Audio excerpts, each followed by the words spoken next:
Guys welcome to my YouTube channel. दोस्तों अगर आप लोग पेटीएम कंपनी ज्वाइन कर रहे हैं तो दोस्तों ये वीडियो आप लोगों के लिए। दोस्तों अगर आप लोग ये वीडियो पूरा देखेंगे तो आप लोगों का कन्फ्यूजन जो है पूरा दूर हो जाएगा। बहुत सारे लोगों का कमेंट है कि पेटीएम में प्रॉपर सैलरी नहीं मिल रही है और पेटीएम आधा सैलरी देता है या बहुत ज़्यादा कम देता है। तो ये वाकई में सही है दोस्तों ज्वाइनिंग से पहले हम लोगों को कुछ बताया नहीं जाता है। बहुत सारे ऑफर लेटर पे लिख दिया जाता है कि इतनी सैलरी उतनी सैलरी है।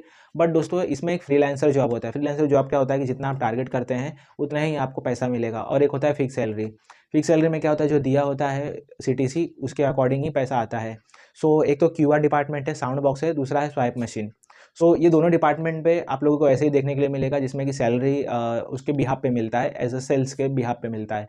अब कौन से कंपनी में ज्वाइन होना है। सो बहुत सारे लोगों को बहुत सारे लोग जो है ना अपना एप्लीकेशन विकी अलग अलग प्लेटफॉर्म के थ्रू उन्होंने अप्लाई किया होगा पेटीएम कंपनी में। और ज़्यादा करके लोग मार्केटिंग कंपनी ही प्लेटफॉर्म पे रहती है। अपना एप्लीकेशन हो गया, naukri.com हो गया, ये ज़्यादा करके वहीं पे ही रहती है क्योंकि उनको नए नए बंदे चाहिए रहते हैं। और दोस्तों अब आप लोगों को क्या करना है, तो दोस्तों अगर आप लोगों का जो बैकग्राउंड है वो बैंकिंग कंपनी है, बैंकिंग कंपनी वाली जैसे कि एचडीएफसी, एक्सिस बैंक या फिर अदर कोई भी बैंक है लाइक इंडसइंड बैंक है। सो आप लोग क्या करना है दोस्तों, आप लोग को डायरेक्टली स्वाइप मशीन में जाना है क्योंकि दोस्तों स्वाइप मशीन में फिक्स सैलरी होती है। अब फिक्स सैलरी उसमें होती है जिसमें कि 197 करके जो ऑफर लेटर आता है उसमें आपको जाना है। पेटीएम बिजनेस में नहीं जाना है, नहीं तो आपको उसके अकॉर्डिंग सैलरी मिलेगी सेल्स के हिसाब से।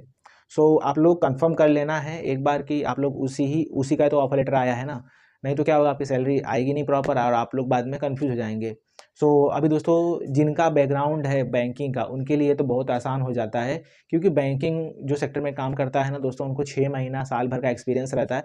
तो उनको थोड़ा सा नॉलेजेबल रहता है काम करने का, क्योंकि दोस्तों नया बंदा है वो मार्केट जाएगा घूमेगा, उसका स्वैप मशीन लगेगा नहीं क्योंकि उसकी जान पहचान नहीं है रिटेलर से। सो इस चीज़ों को, एरिया को समझने के लिए, लोकेशन को समझने के लिए, लोगों को समझने के लिए, उनकी नीड को समझने के लिए समय लगता है।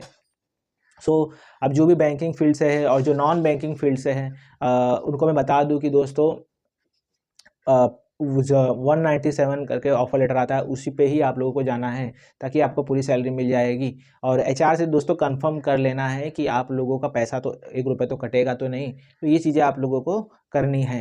सेकेंड दोस्तों, अभी ट्रैवलिंग अलाउंस होता है, पीएफ होता है, इंश्योरेंस होता है, ये चीज़ें आपको कंफर्मेशन करनी पड़ेगी एट द पॉइंट पे, ज्वाइनिंग से पहले, ना कि ज्वाइनिंग के बाद।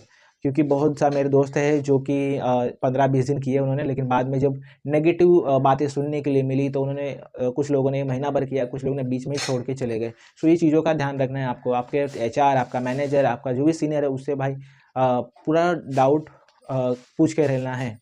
सो अब दोस्तों मैंने आप लोग कहा कि अगर पूरी सैलरी नहीं दिया जाए तो क्या करेंगे। इस सब्जेक्ट में क्या करना है आपको, आपका ऑफर लेटर पूरा पढ़ना है दोस्तों। अगर आप ऑफर लेटर आप पूरा नहीं पढ़ते हैं तो इसमें आपकी गलती होती है क्योंकि ज़्यादा करके लोग जो होते हैं ना इसमें 12 पास 10 पास ये सब कैटेगरी के लोग आते हैं क्योंकि उन्हें जॉब चाहिए रहती है, जॉब कोई कंपनी मिलती ही नहीं है। फ्रेशर वाले लोगों को जॉब कोई मिलता नहीं है। मार्केटिंग का काम तो करना चाहते हैं, सेल्स का काम करना चाहते हैं, तो ये सारे फील्ड में लोग आ जाते हैं। सो जो भी आप फील्ड में आना चाहते हैं ना, मैं एक बार बोलूँ डिसाइड कर लीजिए आपको कौन से फील्ड में आपका करियर बनाना है, तभी उस फील्ड में आप जंप मारिएगा।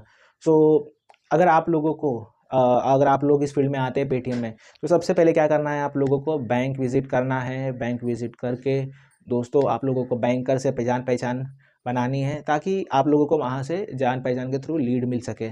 सेकेंड दोस्तों, आपको कोल्ड कॉलिंग करना है, यानी शॉप पे विजिट करना है।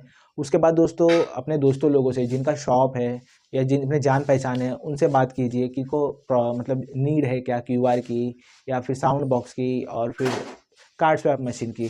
सो ये 3 चीज़ों से आप लोगों का बिजनेस ही बढ़ेगा, आपकी सेल्स बढ़ेगी। क्योंकि ये मार्केट में तो बहुत ज़्यादा कंपटीशन है, तो आप लोगों को और अपनी तरह से भी मेहनत करनी पड़ेगी। आई होप कि दोस्तों आप लोगों को ये वीडियो अच्छी लगी होगी, बातें समझ गई होगी। अगर कोई भी आपका कन्फ्यूजन है तो कमेंट बॉक्स में कमेंट जरूर करें। आज की वीडियो में बस इतना ही। जय हिंद, जय भारत।